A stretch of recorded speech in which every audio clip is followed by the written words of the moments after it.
Masih dalam upaya peningkatan produksi jagung nasional, Kementerian Pertanian lakukan program Kesatria Kelapa Sawit Tumpang Sari Tanaman Pangan guna dorong optimalisasi lahan kelapa sawit dengan memanfaatkan lahan TBM dan area peremajaan kelapa sawit. Program ini akan dilakukan di sentra-sentra produksi sawit. Menurut Wakil Menteri Pertanian Harfiq Hasul Kolbi, menghadapi situasi perubahan iklim dan El Nino, terobosan dibutuhkan agar dapat menyediakan pangan bagi 273 juta rakyat Indonesia, sehingga subsektor perkebunan turut andil dalam pengembangan tanaman pangan. Jadi kita harus nyumbang 1 juta ton ini, ya. Ini bukan PR yang mudah ini. Sektor perkebunan juga mau tidak mau harus ikut melibatkan diri secara maksimal untuk tanaman pangan. Dan kalau mengenai kapannya ini kita sudah mulai ya sebenarnya Pak Andi ya. Ya mudah-mudahan kedepannya ini PTPN udah mulai tanam. Di PTPN, holding, ya PTPN 3 segala macam udah ada semuanya. Lebih lanjut saat menghadiri rapat pembahasan program Kesatria di kantor pusat Kementerian Pertanian pada 15 November 2023, Wakil Menteri Harfiq menyampaikan peluang integrasi kelapa sawit dan jagung menjadi langkah yang harus disikapi serius, melihat potensi Indonesia untuk swasembada jagung dan kebutuhan jagung di Indonesia adalah sebesar 14 juta ton per tahun, sedangkan produksinya belum mencukupi.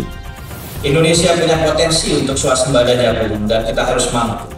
Dari potensi tersebut, saya mendorong upaya khusus melalui optimalisasi lahan pada perkebunan, khususnya perkebunan kelapa sawit, dapat didorong seoptimal mungkin.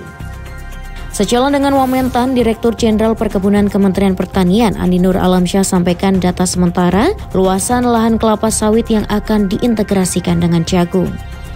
Mengapa kami berpendapat bahwa komoditi jagung merupakan komoditas pangan strategis yang menurut hemat kami bukan hanya sebagai penyangga ketahanan pangan, namun juga dapat menghemat devisa dari impor jagung yang selama ini membelenggu ketahanan pangan kita dan industri lemak.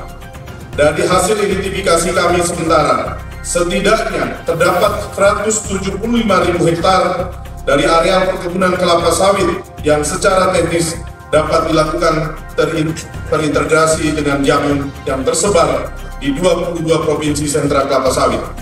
Sebagai informasi, berdasarkan data BPS pada tahun 2022, Indonesia mengimpor jagung sebanyak 1,9 juta ton.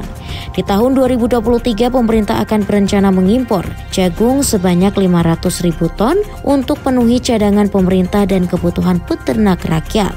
Jika program integrasi kelapa sawit dan jagung dapat mencapai target 500.000 ton, pemerintah optimis Indonesia dapat berhenti mengimpor jagung. Dari Jakarta, Putri Mutia Senitias Anwar, Tim TV Tani mengabarkan.